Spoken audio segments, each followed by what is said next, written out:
Galera do céu, nosso anúncio de que Junji Ito virá ao Brasil pra ficar no stand da editora POC Nankin lá na CCXP, pegou a internet e derrubou ela, cara. Foi o maior barulho que a gente já fez. Sim, eu acho que em termos de editora POC Nankin, esse é o maior barulho que a gente já fez na internet, cara. Repercutiu pra caramba, bicho. E repercutiu não só aqui, cara, chegou até lá pra eles. Olha só! Porque o nosso agente lá que fecha os contratos pra gente pegou e mandou uma mensagem falando assim: ô, o barulho tá grande, hein, parabéns. Que legal, cara! Legal. Graças a vocês, pô. Graças à galera toda aí. Então é isso mesmo. Na data dessa gravação, Junji Ito ainda não veio ao Brasil, mas ele virá no fim do ano pra CCXP, trazido por nós em parceria com a CCXP. Vocês não estão entendendo? É isso mesmo, nós estamos trazendo o cara. Nós vamos jantar com o cara. Nós vamos ficar com o cara lá no nosso stand. Ele vai autografar diversos mangás pra vocês, tá? Então vai ter sempre sessão de autógrafo Junji lá. Ito quer conhecer uma churrascaria. Isso, ele quer. Falou. Ele vai fazer uma história dessa churrascaria. Esse episódio vai virar um mangá depois. Protagonizada pelo Bruno. O editor que ri. Não, vai não. Já pensou ouvir o personagem do cara, velho? Eu não sei se eu me sinto lisonjeado ou vergonhado, tá ligado?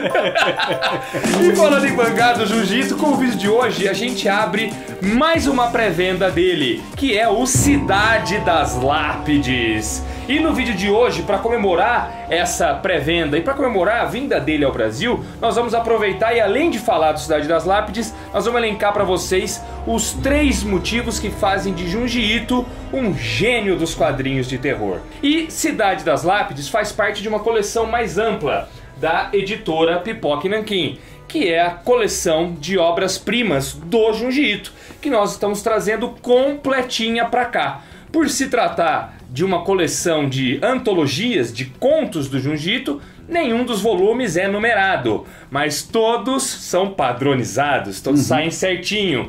E os volumes que estão sendo publicados em 2023 estão vindo com cards, tá bom? Então já foram estes aqui que chegaram com cards. Depois eu vou mostrar todos para vocês. No mês de agosto vem o Beco.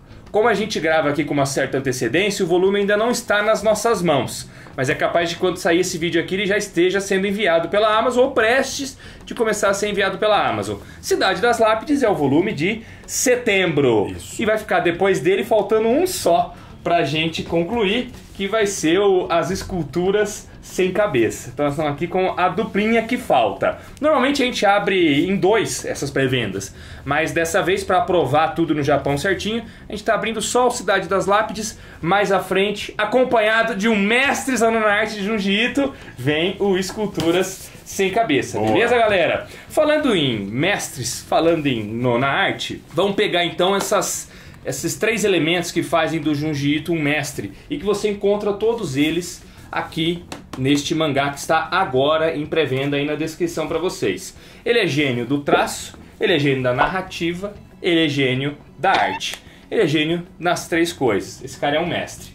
E aí, se a gente vai explorar os motivos disso, a gente entende por que ele consegue ser gênio. Porque ele tira da narrativa dos quadrinhos o seu potencial máximo, galera. Falando primeiramente de narrativa, depois de traço e depois de roteiro, eu fui apelar lá pro livro do Scott McCloud. Vocês já leram? Sim. Desvendando os Quadrinhos? Sim, fundamental. Biblioteca básica para quem quer entender mais sobre quadrinhos. Exatamente. É um livraço do Scott McCloud. Se tiver à venda na Amazon, inclusive a gente deixa o link aí embaixo para você aproveitar e pegar. Esse livro é ótimo. Você já leu ele, Ale? Já. Você leu faz tempo, né? Que ele teve 2 edições. Você tem a mais antiga? Muito tempo. Não, eu nem tenho mais, cara. Você não tem mais? Não tenho mais. Por quê, mano? Não sei onde que fim levou o meu. Às vezes tá lá no fundo da tua coleção e você lê, tá ligado? Ah, eu sei, eu saberia. Nesse livro, ele elenca as técnicas de fazer quadrinhos, né? Que eu já citei, inclusive, várias delas num livro antigo aqui do canal, que a gente fala da arte de Lobo Solitário. Isso. A gente fala do Gozeki Kojima, de como o Gozeki Kojima consegue desenhar mangás de uma forma muito impactante, né? Falando em Gozeki Kojima, tem pré-venda de Gozeki Kojima também saindo aqui na editora. Shimon Jiro! Já tá aí no link na descrição. E daqui a pouco abre a do Leila de Musashi. Isso. Lembrando que são 2 mangás por mês por causa da coleção do Junji Ito, né? A coleção do Junji Ito é o 4º título do mês, né? E tem um mangá que faz dupla sempre.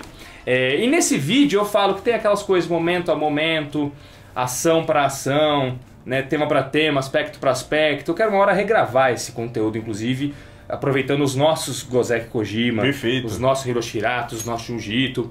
E a partir dali, né, desse ponto no livro do Desvendando os Quadrinhos, o Scott McCloud ele entra na questão do aspecto para aspecto, que é mais usada nos mangás, né, no Japão, que é você compor um único momento do mangá com vários quadros, né, diferentes que criam um clima, uma ambientação. E aí o Scott McCloud fala uma parada muito legal que relacionamos direto aqui com o nosso Junji Ito, que ele fala da diferença entre a arte no Ocidente e a arte no Oriente. Aí ele fala assim: a arte e a literatura do Ocidente não divagam muito. Nós temos uma cultura muito orientada pelo objetivo. Já o Oriente tem uma tradição de obras de arte cíclicas e labirínticas. Os quadrinhos japoneses parecem herdar essa tradição, enfatizando mais o estar lá do que o chegar lá. Com essas e outras técnicas, os japoneses demonstram uma visão dos quadrinhos bem diferente da nossa. Cíclicas e labirínticas, enfatizando mais o estar lá do que o chegar lá. Isso é basicamente o que o Junji Ito faz em todos os contos dele, mano. Uhum. Quando termina um conto dele, você não tem de fato uma conclusão. Você tem um pesadelo que você acabou de testemunhar ali. E aquilo fica pro leitor ficar remoendo e depois pensando a respeito. Exatamente. E é nesse sentido que ele é uma história cíclica. Chega no final, você não tem de fato um final. E isso, às vezes, desaponta o leitor que está chegando agora no Junji Ito. Porque o Junji Ito ele é mestre em criar suspense. Então você fica ansioso para saber a resolução daquilo. E quando vem a resolução, ela é uma resolução entre aspas, porque ela não conclui nada. Uhum. Sim, muitas vezes é um anticlímax, assim, né? É. E para esses leitores mais afeitos a respostas, não vai ter resposta. Não vai ter. Em sua maioria não vai ter. Às vezes tem uns conceitos, às vezes científicos, às vezes tem umas coisas que apelam por um sobrenatural mais calcado na realidade, aí chega no final e você fala, ele vai explicar isso. Não. É só um medo pelo medo ali, muitas vezes. É, né? O medo pelo medo, é a sensação pela sensação, é o conceito pelo conceito. Só que o foda é que você termina com essa sensação num conto e você fala, beleza, eu tenho o próximo. Aí quando vem o próximo, é de novo isso. Então, invariavelmente, você vai acabar o mangá do Junji Ito pensando na obra do Junji Ito. Porque ele deixa muito isso pra vocês. Obra cíclica e labiríntica. Eu achei... A descrição que o Scott McCloud dá aqui é perfeita para a narrativa do Junji Ito. E o Scott McCloud ele segue, né? Os japoneses, ele fala assim, né? Lá, mais do que em qualquer outro lugar, o quadrinho é uma arte de intervalos. A ideia de que os elementos omitidos de uma obra são tão partes dela quanto os incluídos é típica do Oriente há vários séculos. O Junji Ito ele é mestre em omitir coisas de suas obras. Ao omitir, por exemplo, uma explicação sobre, sei lá, o porquê que aquela casa tem um espírito nela, ao omitir isso, ele te assombra, mano. E ele te deixa curioso por mais, ansioso por mais. Ele é o mestre em trabalhar com as coisas que ele inclui e com as coisas que ele omite. Ele faz isso de forma natural. Pro Jiu-Jitsu é como respirar, normal, ele é mestre, pra ele é fácil, né? Pra ele é como respirar. Essencialmente é o estilo dele, né? Exatamente. É assim que ele faz quadrinhos desde o início e é assim que ele se manteve. Muitos dos críticos dele, inclusive, falam sobre isso. Né, exatamente isso, do não desenvolvimento de conceitos, desse tipo de coisa. E as críticas são cabíveis também. São críticas mais feitas pelos críticos ocidentais, inclusive. Mas independente disso, né, são fatos de verdade. Mas é o estilo dele, né? É o estilo do cara. É assim que ele encontrou a forma que ele encontrou de fazer quadrinho é essa e é assim que ele faz. Mas de uma das coisas que você falou, eu não concordo exatamente que você fala que ele nos deixa pensando na obra dele. Uhum. E eu não acho que ele nos deixa pensando. Eu acho que acima, porque a obra dele não é pautada no raciocínio lógico. Ela é pautada nas sensações que criam. Então, acima de tudo, ele cria determinado incômodo no leitor que não necessariamente você compreende de onde que veio e aquilo te deixa uma revulsão por dentro. Mas é nesse sentido que eu quis dizer a palavra pensando a respeito. Então, é que o pensar implica em um raciocínio lógico, né? Eu estou pensando, ele não concluiu a história, eu fico pensando na conclusão. Entendi, mas não é nesse sentido, exato. Exatamente isso que ele faz, né? Ele consegue mexer nas suas sensações mais primitivas. Isso é uma coisa muito louca de ser feito. É isso, cara. Ame-o ou deixe-o, ele faz isso como ninguém. Isso, e ele faz isso por meio do traço também. Que eu tava falando até então de narrativa. Agora eu vou de novo voltar pro Desvendando os Quadrinhos para falar do traço do Junji Ito. E olha só que legal que o Scott McCloud fala. O quadrinho é um meio monossensorial que depende de um só sentido para transmitir um mundo de experiência. No caso, estamos falando da visão. Mas e os outros 4 sentidos? O som é representado por dispositivos como os balões, que, por si só, são uma representação exclusivamente visual também. Dentro dos quadros, só dá para transmitir informação visualmente. Como, entre eles, entre 2 quadros, nenhum dos nossos sentidos é exigido, todos os nossos sentidos acabam envolvidos. E o Junji Ito, mano, ele trabalha muito bem todos os nossos 5 sentidos por meio único e exclusivamente do seu traço e da sua narrativa. Vai me dizer que você não sentiu o cheiro podre dos peixes de Gyô enquanto lia esse mangá? Vai me dizer que você não sentiu nada enquanto você via o Goro daquela história que tem no Contos Esmagadores? Glicerídeo. Você não sentiu o asco, até o gosto daquelas nojeiras que ele jogava pra cima da menina? Vai me dizer que você não sentiu isso, mano. Vai me dizer que na história que também tem aqui no Contos Esmagadores, o Esmagados, você não sentiu o gosto do mel que eles estão provando aqui, que deixa eles tão viciados a ponto de eles morrerem pra poder sentir mais um pouquinho daquele gosto. Vai me sentir que naquela história da menina que ele canta e a música não sai na cabeça, você praticamente não ouvia os gritos daquela moça cantando. Pelo menos tentou criar uma melodia. Eu fiquei tentando imaginar como era a melodia. Exato. Então, audição, olfato, tato. Qual é o outro sentido, gente? Visão, audição, olfato, tato e cheiro, né? Olfato, pô. Paladar. Isso. Eu falei do gosto do mel, então. Esperando você perceber. Paladar.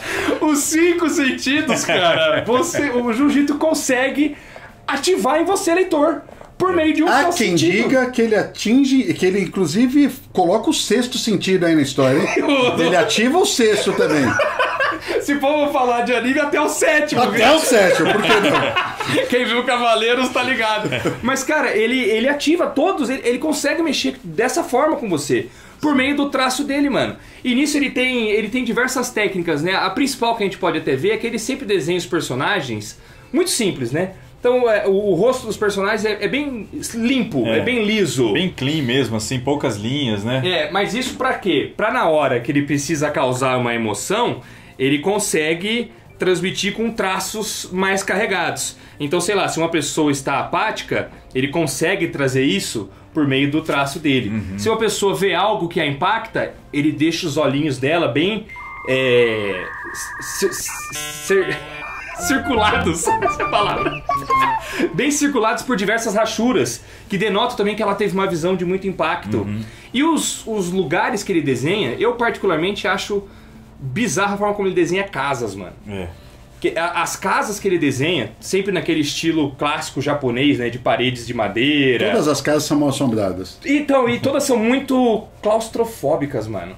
Eu acho bizarra a forma como ele desenha. E por meio da claustrofobia que a casa passa, o leitor fica aflito lendo o mangá, mano. Total. E ele consegue, mais do que desenhar ambientes e pessoas, ele consegue, por meio de diversas técnicas também, transmitir as emoções, as próprias emoções. Então, da forma como ele às vezes desenha uma textura no quadro ao redor de um personagem, ele representa uma emoção. Na forma como ele representa, por exemplo, naquele conto Esmagados, é uma força misteriosa que esmaga os caras. Só que por meio de todas aquelas rachuras que chegam e deixam o cara igual uma panqueca no chão, ele consegue passar uma sensação de movimento, por exemplo. Essa coisa do traço dele tem uma parada interessante, porque dentro da fórmula que ele criou para as histórias dele, com frequência a história começa em outra localidade, né? E a pessoa ruma para o lugar onde a coisa esquisita rola. Né? E nessa outra localidade, quando ele está numa situação normal, entre aspas, o traço é mais clean, é mais leve, as pessoas elas têm feições que são mais amenas. Isso. E conforme a pessoa vai migrando para uma cidade X, ou para uma floresta, ou para onde vai acontecer a ação de fato, ele começa a carregar Isso.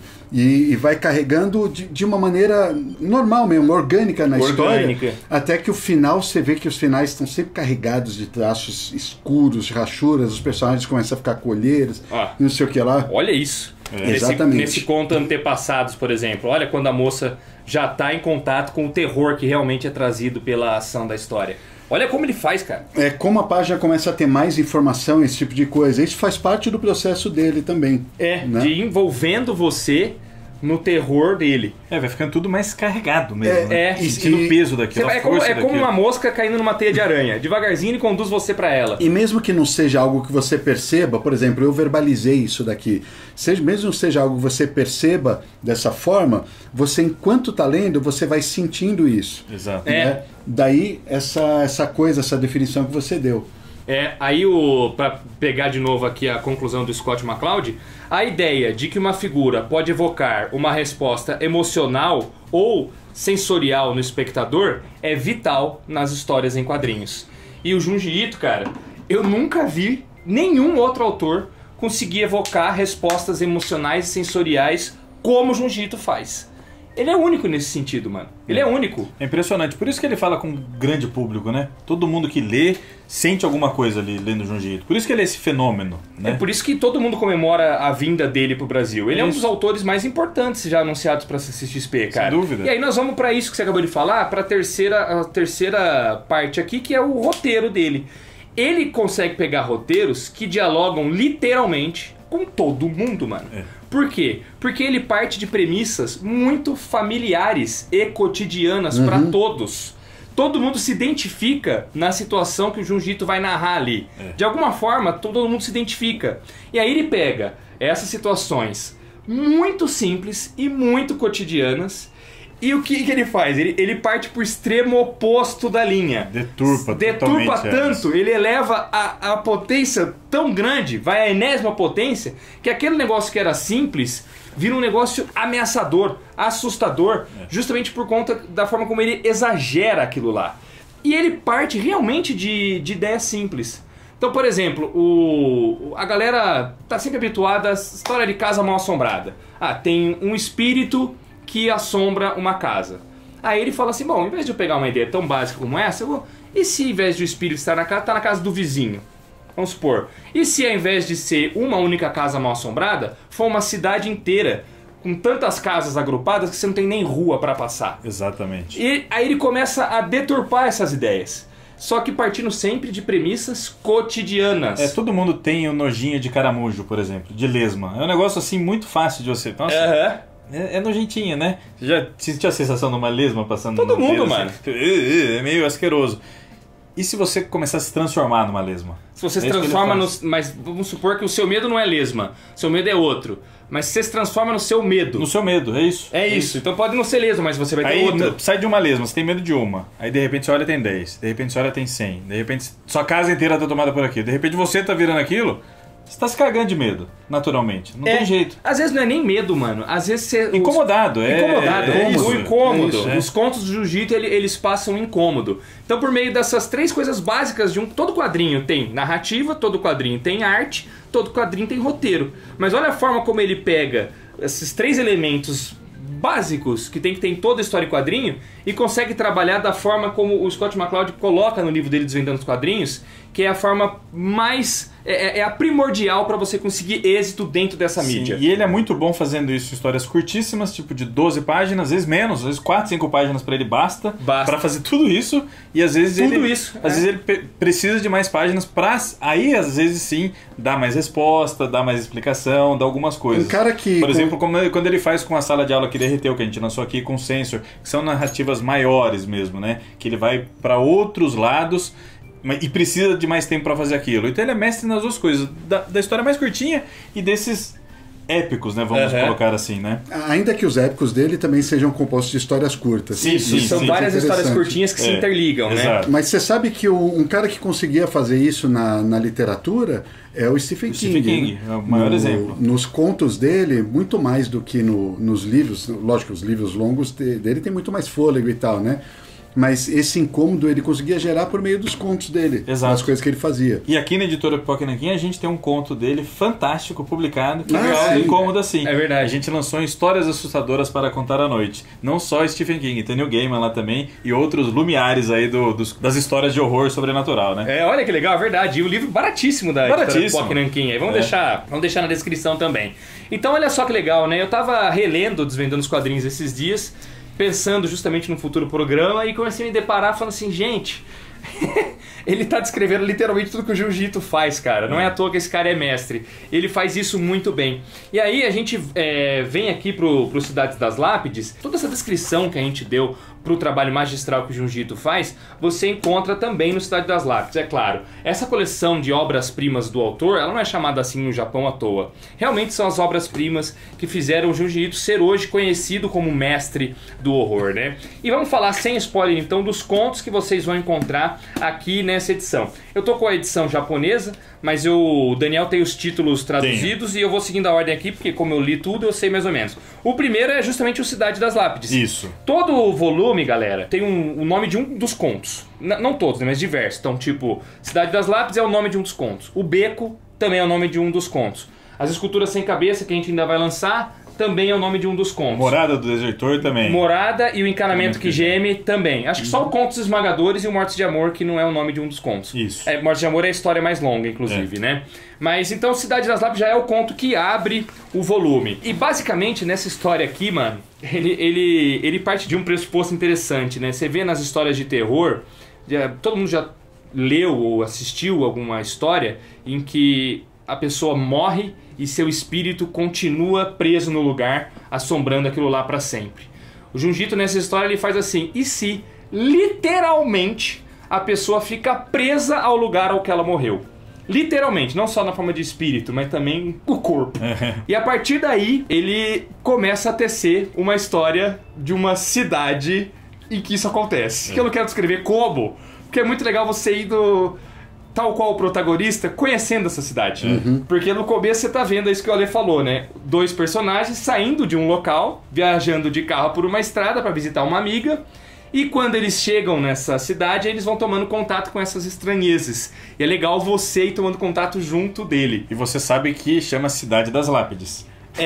O conto chama Cidade das Lápides. Aí você fala, opa, como é que vai chegar nesse nível? Como que vai chegar nesse ponto de ser uma cidade que tem essa alcunha aí, né? Conto magnífico dele, inclusive ele considera um dos favoritos, tá? A gente já lançou aqui no Pipoca 2 volumes de seleção de contos favoritos do autor, que é o Calafrios e o Dysmorphos. O Cidade das Lápides, acho que ele tá no Dysmorphos, né, galera? Tá sim. É isso mesmo. Eles são capa dura justamente por trazerem esses contos repetidos, nessa seleção deles. E na sequência tem extras do Junji Ito, que ele conta as ideias que o levaram a escrever aquele conto. Que a gente não vai mencionar aqui, você compre o Dysmorphos para saber. Boa. Galera, a segunda história... é a Casa dos Camaradas. História muito doida também. Muito doida. Nessa é basicamente o Junji Ito querendo mostrar pra gente o quanto ideologias muito radicais podem ser perigosas. Imagina uma casa mal assombrada por diferenças ideológicas. Exatamente. Direita e esquerda, basicamente. Isso, mano, é isso.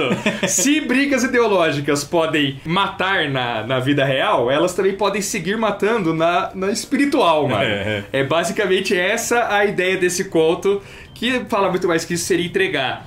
Na sequência vem o Garota Lesma. Isso. Garota Lesma, que também é outro dos favoritos do Junji Ito. Fenomenal. Que esse a gente já mencionou um pouco, né? Foi o que você falou, né? A menina, ela tem medo de lesma e nojo. E aí ela começa a se transformar na coisa que ela mais tem nojo. E a Garota Lesma é uma das figuras mais icônicas já criadas pelo Junji Ito, né? É uma figura muito chamativa, assim, sim. Né? Depois veio o conto Vizinha. É Vizinha? A Janela Vizinha. A Janela Vizinha. Nossa, esse é um dos meus também. favoritos do mangá. É um dos que eu mais acho aterrorizante. Eu morro de medo disso. Eu também, cara. Ser vizinho de uma coisa muito esquisita, assim, de uma maluquice. Uma coisa que eu penso muito, mano. Eu penso muito. Vira e mexe, me pego pensando nisso. Tipo, eu tô na minha casa. O que me separa do meu vizinho, no meu apartamento, é uma parede. E se meu vizinho tá matando alguém lá? Eu não sei. Ele pode estar acontecendo uma coisa. Lembra quando a gente viu aquela série do Dahmer? Sim, sim. Que ele cometia todos os assassinatos dele num apartamentinho e os vizinhos nem sabiam? O nome disso é paranoia, Bruninho. Isso. A minha não tá elevada no padrão do jiu-jitsu, não. Eu tenho muito isso daí, porque nessa história especificamente vai mostrar a mãe e um garoto, é uma família, né, que muda pra uma casa, eles alugam uma casa baratinho, e aí o menino dorme no segundo andar. De frente pra ele tem uma casa muito esquisita, só com uma janelica. Eles percebem lá de fora. É a única janela. Que estranho, só tem aquela janelica lá em cima. Estranho, né? E aí o garoto começa a ficar encanado com essa janela e com os barulhos que saem dela.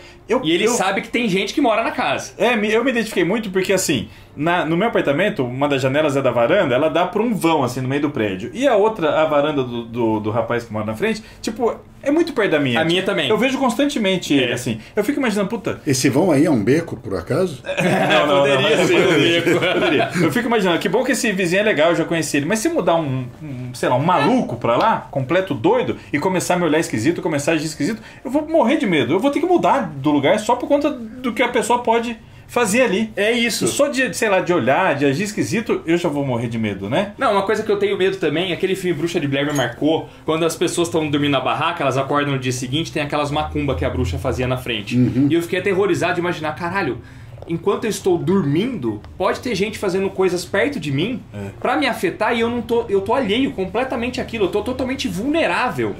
E esse cara dormindo na janela da vizinha, ele tá totalmente vulnerável. Da forma como essa vizinha ameaça ele. Sim, sim. Então ele mexeu com o meu brilho também, tá ligado? Esse conto aí, muito. mano. Esse conto é muito legal. E é assustadora a imagem da vizinha, né? Não vamos nem mostrar. Não mostra, não dá spoiler, não. Jéssica, nem coloca na edição a imagem da vizinha, porque, nossa, não dá, cara. Senão você vai entregar o ouro.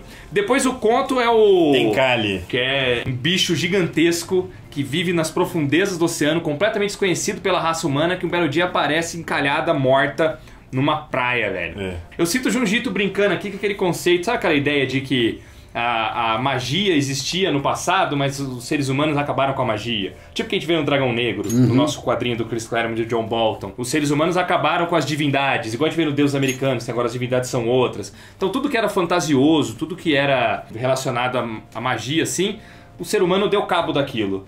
E aqui ele forma que ele mostra nesse conto que o ser humano realmente é indigesto. Para todo tipo de criatura mística. Não, mas ele parte também de umas coisas assim, por exemplo, quando eu fui recentemente no aquário, lá em Portugal, lá em Lisboa, um aquário maravilhoso. Muito bom. E aí eu fiquei vendo alguns daqueles peixes lá, algumas daquelas criaturas, e eu fiquei abismado. Eu falei, puta vida, que puta peixe esquisito do caralho, como é que eu nunca vi isso? Porque são criaturas realmente que vivem nas profundezas e dá medo, né? São aterrorizantes. E tem muita notícia, muita não, né? Mas vira e mexe tem notícia de baleias que encalham na praia, e a gente fica com aquela curiosidade mórbida, assim, tipo, vou lá ver se ela tá apodrecendo, se tá fedendo. Esse é um dos contos que você sente o cheiro do monstro, até do mar salgado ali. E toda vez que acontece isso, em qualquer lugar do mundo, vai ter um monte de curioso lá, vai ter televisão, vai ter programa sensacionalista, vendo a baleia, a coitada da baleia encalhada, né? E aí ele vai trabalhar em cima disso, tipo, dessa curiosidade mórbida que a gente tem por animais mortos e pelas profundezas, né? E você vai ver que o ser humano ele pode ser muito pior realmente do que o próprio bicho gigante que tá ali na nossa frente. Sempre. O Antepassados é o próximo conto. Exato. Outro que também é um dos favoritos dele, já saiu em coletâneas por aqui. Esse é um dos mais bizarros Junjitos de sempre, assim. Muito bizarro. Ele basicamente é o Junjito brincando também, fazendo uma analogia de como a família tem impacto na vida de uma pessoa, né? Como que as tradições familiares pesam sobre uma pessoa. Sim. E aqui pesam de forma literal. É isso, ele parte de uma ideia básica e exagera na metáfora. Isso. E aí transforma ela literal. E ele brinca com isso. O peso que a responsabilidade de carregar uma família tem na pessoa. Pô, eu já tinha lido essa história, reli agora revisando para essa edição especificamente das Lápides, e de novo eu fiquei surpreso com ela. Com as viradas de página. Ela é tenebrosa demais. Não, ela é muito tenebrosa, cara. Ela tem uma cena... A sequência final Nossa senhora, absurda. muito. Também não podemos mostrar aí, né? Aí depois vem outro que é conto favorito dele. Um Longo Sonho. Mano do céu. Essa pra mim é uma das mais criativas do cara. É uma das mais criativas do cara. É aquela ideia, né? Todo mundo já... Aquela parada de partir do básico que é do cotidiano de todo mundo. Todo mundo já teve um sonho que pareceu que é real demais. que pareceu que se passou mais tempo sonhando do que foi de fato Às vezes sonho. você constrói uma vida inteira, às vezes você conhece uma pessoa, às vezes você casa com uma pessoa, às vezes você constrói uma casa com a pessoa, tem E é filho com a tudo pessoa, sonho. e você acorda e fala, caralho, faz 15 minutos que eu tô dormindo? Como é que pode, né? Mas o efeito que causa aqui, né? E se você pode tirar lições dos contos de jiu-jitsu, né? Se você não fizer nada e realmente viver só do seu sonho, o resultado não vai ser bacana. Aqui ele extrapola, ele transforma realmente num pesadelo. Mas é uma mensagem que ele passa também por meio dessa metáfora dele, né? E é muito legal, cara. O jiu-jitsu ele é bom, uma coisa que a gente não falou na coisa do traço, em criar imagens aterradoras, mano. Ele sabe fazer o body horror. Tem esse termo, né? Mestre nisso. Ele também. é mestre nisso, ele faz o body horror como poucos conseguem fazer. E na questão da narrativa, a virada de página dele, que é um negócio impressionante também. Calcular perfeitamente o momento de dar o susto na pessoa. São viradas de página impactar, né? que geralmente revela esse body horror, né? Você fica, tipo, você sabe que vai dar merda. E quando você vira, você... Eu sabia que ia vir coisa. Mas é sempre até pior do que você imaginou, né? É isso aí. Esse mangá tem 420 páginas, então nós chegamos na metade dele. A partir daqui é tudo conto inédito. Tá bom. Mano. Os que saíram antes já passaram. Aí vem o do Túnel, Daniel. O Estranho Conto do Túnel. Esse já virou anime naquela produção da Netflix. Diversos aqui já A viraram. Cidade das Lápides também, Mas, mano, no anime, o anime omite muita coisa, cara. Não chega aos pés. Não chega aos pés, porque essa história ela tem presente e passado. O anime basicamente fica só na parte do passado. Não fica muito no presente da coisa, né? E esse daqui é um moleque... Um moleque, não, já é um cara, né? Porque no presente ele já é adulto. Ele é atraído de volta para a cidade natal dele. Né? Porque o passado, aquilo que aconteceu com ele naquela cidade, também em todo o seu entorno, marcou ele tanto que ele não consegue fugir daquele local que ele quer tanto manter distância. E isso está tudo relacionado a um túnel mal assombrado. Então não é uma história de uma casa, né, mal assombrada, um castelo, nada. É um túnel. Um túnel. Um túnel mal assombrado. Um túnel bizarro no qual as pessoas costumam se suicidar. Acho que a gente pode falar isso. Assim. Elas são atraídas como vespas para a luz, só que para dentro do túnel para morrer lá dentro. Para se deixar atropelar pelo trem que lá passa e tal, né? Então é isso. Esse é o sinopse básica. Depois, mano, vem a da estátua de bronze. Estátua de bronze. Mano, isso também é doideira, hein, cara? Essa daí, cara. Nessa eu conheci um termo que eu não conhecia, eu não tinha desconhecimento. Ah, esse termo é nojento. Adipocere. O Bruno falou, digita Adipocere aí no Google e põe imagens, Danielzinho. Pô, mó lazarento, digita Adipocere no Google e vai imagens, galera. Pra que fazer isso, bicho? Não façam isso. Não Caraca, cara. É cera cadavérica. É muito nojento. Eu sabia que existia cera cadavérica, eu não sabia do nome Adipocere. Nossa. Mas, mano do céu, cara. Esse aqui é basicamente um outro conto do Jiu-Jitsu pra ele lidar com fixações. A moça aqui é muito... Vaidosa. Vaidosa, isso. Ela tem obsessão pela beleza dela. Pela beleza que um dia ela teve, no caso. Não, ela já é uma mulher de idade, né? Com um certo respeito ali na cidade e tudo mais, ricona. Esposa do ex-prefeito. Esposa do ex-prefeito. E ela é muito vaidosa. O que ela manda fazer? Uma estátua dela, jovem ainda, bonita. Nem parece com ela até. Parece a Tomie, né? Parece a Tomie, inclusive. Tomie. E coloca na praça principal da cidade. Só que ela fica, assim, obcecada com o que as pessoas estão comentando. Ela fica obcecada com o cotidiano daquela praça. Com as fofocas. O que será que as outras mulheres estão falando da estátua e de mim, né? E aí a coisa vai degringolando. Vai degringolar total, cara. Essa obsessão vai chegar no o que eu falei? Adipocere lá? Isso, vai chegar nisso daí, velho. Nossa senhora, vocês vão ver só, mano. Não vou entregar muito mais, não. Na sequência vem um conto muito bom. Papilhos. Papilhos são tipo aqueles dentes de leão, né, que são florzinhas que... Seu sopro, era gostoso de soprar. Isso. Puta, uma vez eu fiz isso, eu soprei, cara, e foi parar um no meu olho aí. Eu fiquei podre, eu tive que colocar tampão no olho e tudo mais. Machucou teu olho? Machucou meu olho, esse negocinho de ficar soprando aí. E esse aqui é um conto que fala assim, e se todos os seus segredos mais obscuros, não todos, mas o seu segredo mais obscuro, fosse gritado aos 7 ventos pela cidade e todos ficassem sabendo. É a partir dessa ideia que ele começa a desenvolver um conceito muito maluco dentro dessa história. Sim. Né? De como isso vai impactar todos que estão ali. Começa com um cara, daqui a pouco é mais de um, daqui a pouco é a cidade inteira. E são criaturinhas que brotam do seu próprio corpo. Elas brotam do seu corpo. Como se você fosse incapaz de manter aquele segredo preso dentro de você, você faz ele brotar, ele se manifesta fora de você e sai gritando isso daí. Você é incapaz de carregar o fardo do seu próprio segredo, mano. É uma história muito, muito legal. E, como todas, né? E depois, Danielzinho, nós temos... O último. Isso, o Conto Sanguinário da Vila Shirosuna. É o meu segundo favorito. É. O meu favorito é o da vizinha, esse daí é o meu segundo favorito. É o Junjito brincando com aquela ideia de uma cidade ser fechada em si mesma. O Japão já teve uma época em que ele era fronteira fechada com todos os países, né? E ele brinca com essa ideia, se você se fecha tanto no seu local, se você não sai dali, aquele local ele vai te sugar completamente, a ponto de ficar com as suas energias para ele. Você vai ser totalmente absorvido pelo lugar. E aí ele começa a brincar desse conceito maluco, ele vai para as aberrações, né? Vai ficando literal. Se o local absorvesse o teu sangue, por exemplo, por isso é um conto sanguinário, né? E se ele absorvesse o teu sangue?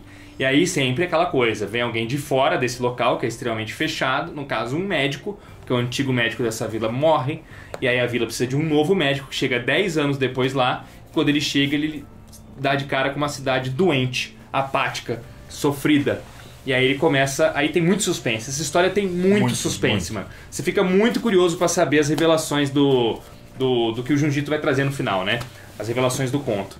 E é isso, esses são os... Quantos contos são? Putz, não contei, Drago. Vamos contar aí? Conte aqui. 1, 2, 3, 4, 5, 6, 7, 8, 9, 10, 11. 11 contos publicados de 1994 a 1997. Exato. Tá? Então, meados ali dos anos 90, pegando realmente o início da carreira do Junjito. O legal dessa coleção é que você acompanha o desenvolvimento do Junjito, né? Por exemplo, em Morada do Desertor tem contos ainda mais antigos do que esses, né? Do começo, do final dos anos 80.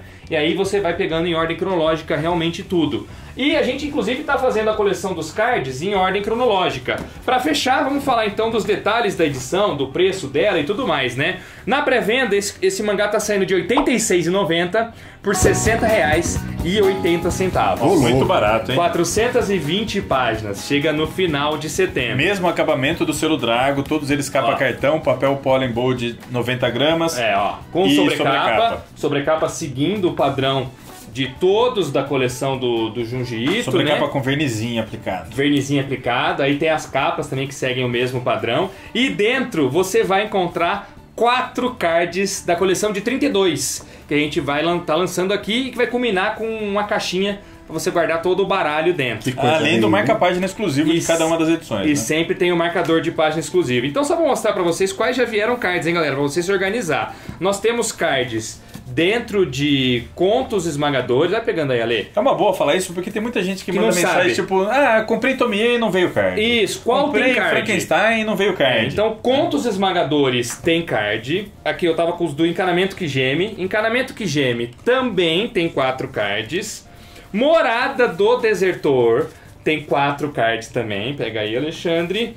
E o Mortos de Amor também tem 4 cards. Então nós estamos aqui com 4, 8, 12, 16 cards. Tem também os que vieram em Obeco, que aí dá 20 cards. Já passamos da metade. E agora já estamos com 24 dos 32 cards.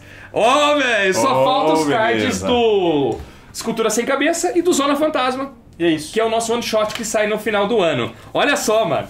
Que coleção top, velho! Só lembrando que você está conhecendo o Junji Ito agora, o primeiro trabalho dele, que é justamente a Tomie, volume 1 e 2, foi reimpresso. Está amplamente aí disponível no nosso site. Você pode adquirir todos esses livros no nosso site também, nas lojas. A pré-venda, inclusive, no nosso site também. Sim, né? E evidentemente na Amazon. Então fica aí esperto, outros livros estão fora de catálogo, a gente pretende trazer de volta, sem promessas, né? Mas a Tomie já está aí para você disponível. E a Tomie não vai ter card? Não, ela tem card também, o Soul Eat tem card também, o Frankenstein também tem card, inclusive o card do Frankenstein e do Oshikiri estão neste volume aqui da Cidade das Lápides. E quais são os outros 2 personagens? Aí tem a Garota Lesma. Boa. E o outro card é da personagem do Cidade das Lápides. Boa. Porque todos os contos que dão nome às obras tem card. Olha só. Todos têm card. Então são esses 4 aí. Frankenstein e Oshikiri chegando pra coleção de cards pra vocês também. Muito bom. E esse vídeo chega até o final. Pô, ficou um senhor vídeo, né, galera? Nossa senhora, muito que vídeo conteúdo, legal, né? Que vídeo legal. É isso. Vidião. Você tem todos do Junji Ito? Quais você não tem? Comenta aí embaixo, tá bom? Quais você não tem? Qual Junji Ito você gosta mais? Qual é o seu conto favorito? Vamos interagir aí embaixo. Tem vídeo toda quarta, sexta e domingo. Fica ligado, logo a gente abre a pré-venda de mais um Junji Ito pra vocês. Até o fim do ano, até a chegada do mestre aqui, vai estar tudo na mão. Maravilha! Tchau, galera. Valeu, um abraço.